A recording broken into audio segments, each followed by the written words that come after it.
যুক্তরাষ্ট্রে এক বাড়িতে আছড়ে পড়া একটি উল্কাপিণ্ড পৃথিবীর চেয়ে পুরনো বলে জানিয়েছে বিজ্ঞানীরা। নাসা জানিয়েছে গত ২৬ জুন দিনের আলোয় জর্জিয়া অঙ্গরাজ্যের আকাশ পেরিয়ে একটি উজ্জ্বল আগুনের গোলা বিস্ফোরিত হয়েছে। এটি ওই রাজ্যের হেনরি কাউন্টির ম্যাকডোনাফ শহরের একটি বাড়ির ছাদ ভেদ করে এসে পড়ে। রোববার বিবিসি জানিয়েছে জর্জিয়া বিশ্ববিদ্যালয়ের গবেষকেরা আছড়ে পড়া ওই উল্কাপিণ্ডের একটি টুকরো পরীক্ষা করে দেখেছেন। এটি প্রায় ৪৫৬ কোটি বছর আগে গঠিত হয়েছিল। এই হিসাব অনুযায়ী উল্কাটির বয়স পৃথিবীর চেয়ে প্রায় ২ কোটি বছর বেশি। উল্কাটি আছড়ে পড়ার সময় অনেক দূরের এলাকা থেকে শত শত মানুষ এই দৃশ্য এবং প্রবল বিস্ফোরণের শব্দ শুনেছেন। আকাশ থেকে প্রবল গতিতে ছুটে আসা বস্তুটি তার আকার এবং গতি হারালেও এটি তখনও অন্তত প্রতি সেকেন্ডে ১ কিলোমিটার বেগে ছুটছিল এবং শেষ পর্যন্ত এক ব্যক্তির বাড়ির ছাদ ভেদ করে পড়ে। তারা বিশ্লেষণ করে দেখেছেন এটি কন্ড্রাইট জাতীয় শিলাময় উল্কাপিণ্ড।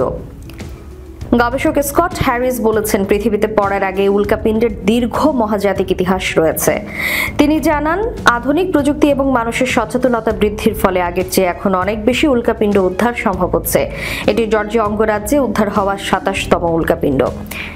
বাড়ির মালিক জানিয়েছে, উল্কাটি আছড়ে পড়ার অনেক পরেও তিনি ঘরের চারপাশে মহাকাশের ধুলা খুঁজে পাচ্ছেন।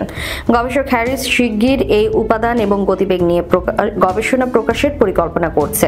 তিনি বলেন, একদিন বড় কিছু আঘাত হানতে পারে যা বিপর্যয় ডেকে আনবে। সেই ঝুঁকি ঠেকানোই আমাদের লক্ষ্য।